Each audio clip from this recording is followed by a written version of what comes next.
In this video, let's make a sentence that's just slightly more complicated than we did in the last video where we just had the verb sneeze. And what I've done is I've added a second room here called grass field, and I've added a tin can, which is a portable object in room 1. And just to show you how this is all hooked up, if I'm at the end of the road and I go west, I go to the grass field. If I'm in the grass field, when I go east, I get back to room 1. So I just have 2 rooms that are hooked up there, and that's just for testing purposes. And I've added an object called tin can. It is in the room with the player. It's portable, which means I can pick it up, and the initial description is an old tin can lies on the ground. So if I launch the player here, you can see it says an old tin can lies on the ground. Take the can. Okay. Now, I guess the tin can could be a container. I didn't make it a container, but if we wanted to put stuff in the can. All right, so now let's make a game. Let's make kick the can here. So for the verb, let me add kick. And click add. So now we have kick added to our verbs. Why is sneeze added in there 3 times? I'm going to have to go fix that. So let's go to our sentences here. And what do we want to do? Let's say we want to kick the can. Now, that means I'm going to have to add a sentence, and I'm going to have to add a function as well. Now, I put this button here, new function, because I always forget. I always start making the sentence before I make the function. And then I realize, oh, wait, I need a function. So I'm going to click the button, new function, and I'm going to call this function kick can.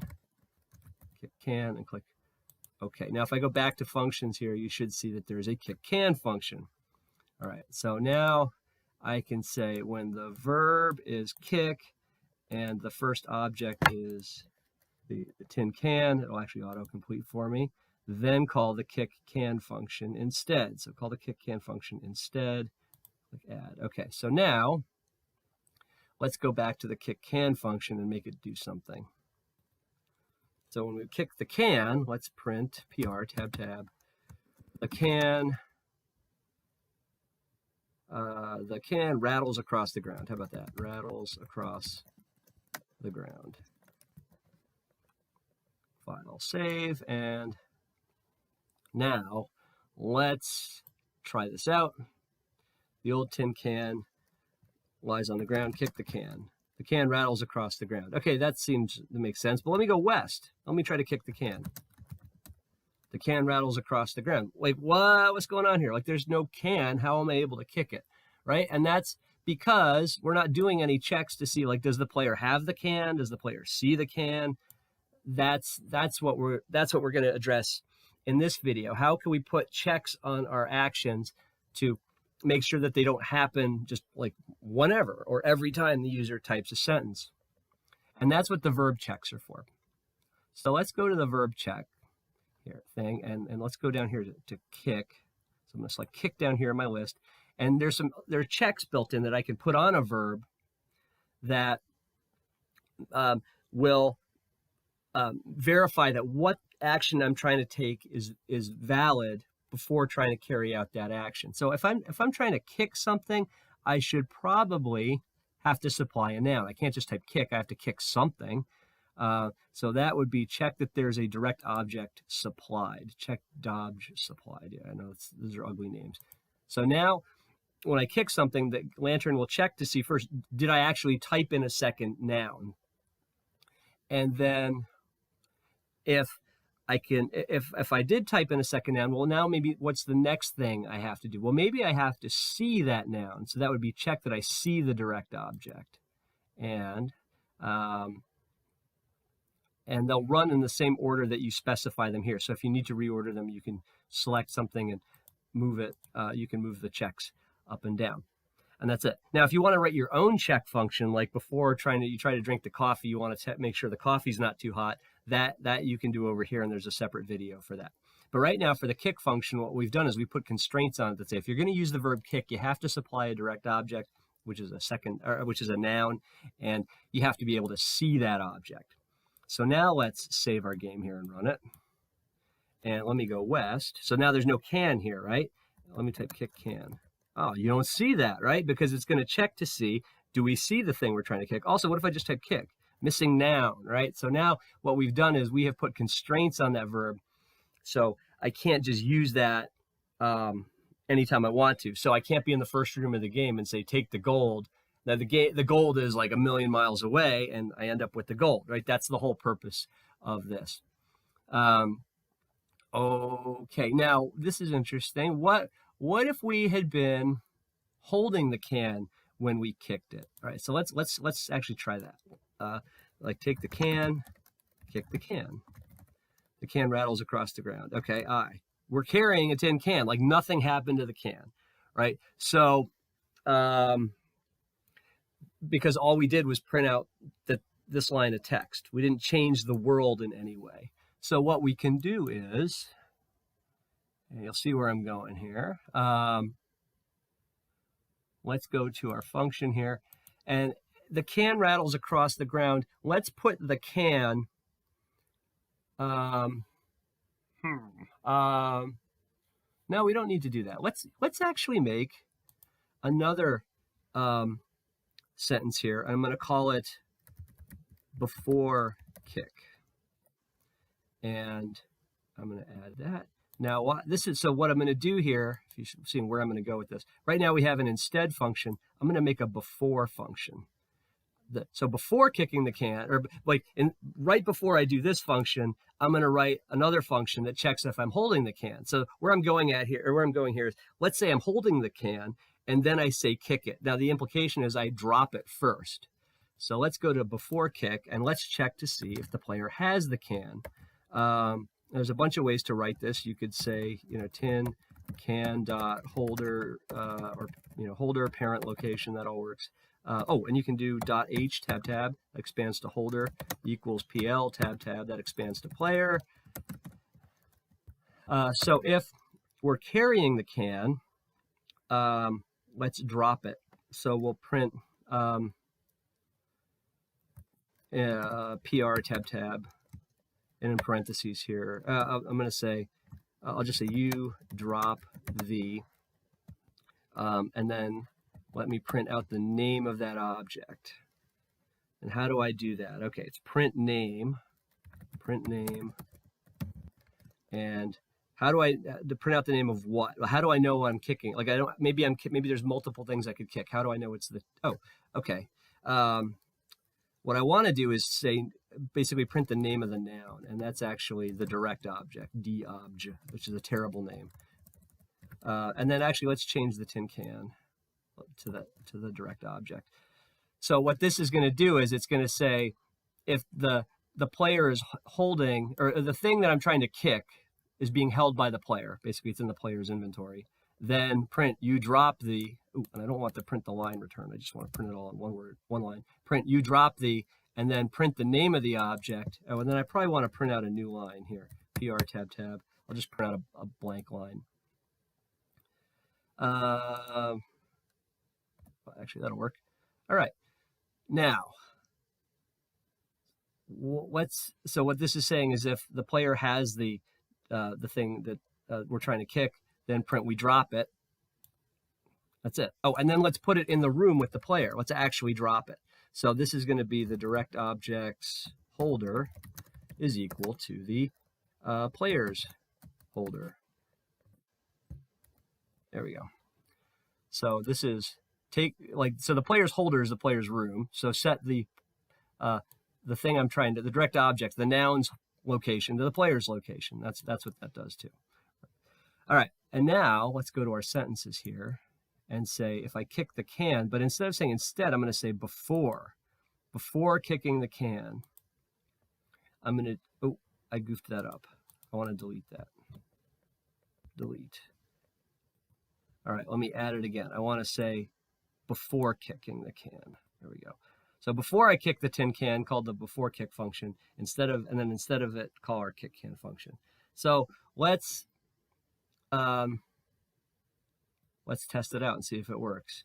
So if I should be able to kick the can rattles across the ground. What if I take the can? Now if I try to kick the can. So now it should run the before sentence and the instead sentence. And the before sentence says, well, if I'm holding the thing, drop it. Kick can. You drop the tin can rattles across the ground, right? So the before sentences are there to kind of get the world ready for carrying out the action. Now, could you have put all that stuff into the instead function? Yeah, absolutely. Well, let's look at some of the before sentences that are already here. So there's one that says, before examining something, call the get portable function. If I try to wear something, call the get portable function, right? So what that does, get portable, it just says if the first noun is portable and you don't already have it, pick it up. So if like in the space station game, you open the locker and there's a spacesuit there and the player types wear the spacesuit. So, okay, so before wearing the spacesuit, I actually want to take the spacesuit. It just kind of streamlines the game a little bit. And you don't really technically need the before sentences, but they can kind of make the world a little more, just a little more well described, or make your game kind of a little more logically consistent. And then again, let's go west here. And again, if I try to kick the can, says you don't see that here. So there's a slightly more complicated sentence. We actually did get a before construct in there. Generally, you just need the instead functions. And again, all of the code that you need is kind of described down here. And then also there's a ton of stuff, the little code stubs. So print a blank line, print an object's name, moving objects around the world, turn a light on and off, right? So all of a lot of the stuff that you need is actually built into the game. You just have to kind of right click on it and see, and then pick whatever stub kind of best matches what you're trying to do and modify it. There you go. So now we have added a sentence that had a noun, and we put checks on that verb, so we couldn't run that function anytime we wanted to. So before we actually can run that function, first we're going to check to see was a noun supplied, and then can we actually see the thing that we're trying to do. Oh, one other thing. Okay, so now that we've added the verb kick, couldn't I try to kick anything? And the answer is yes. So let's add another thing here. I'm going to add a goat. Just add a goat into the field here. And let's put the goat in the grass field. It's an old goat. Nothing particularly, nothing about the goat. Okay, nothing. All right, so let's run this. And okay, let me go west. Okay, so there's a goat here. All right. And now what if I tried to kick the goat? What if there's a fence post? What if I try to kick the fence? What if I try to kick the tree? What if I add all sorts of stuff to my game? Now that I've added the verb kick, the user can go around trying to kick anything. And maybe we don't want that to happen. Maybe there's only certain things we want the user to be able to kick. Maybe there's only, imagine you have a laser gun, right? Maybe you don't want the player to be able to shoot absolutely anything in the game. How do you kind of provide a default case for trying to kick something? Let's look at that. So let's add another function, yes, called default kick. And let's just print that would serve no purpose. All right, so this is going to be you're not allowed to kick that kind of response. Now let's go to our sentences here. And we'll say if the verb is kick, and now this is where it gets cool, and the noun is anything, call the default kick function. And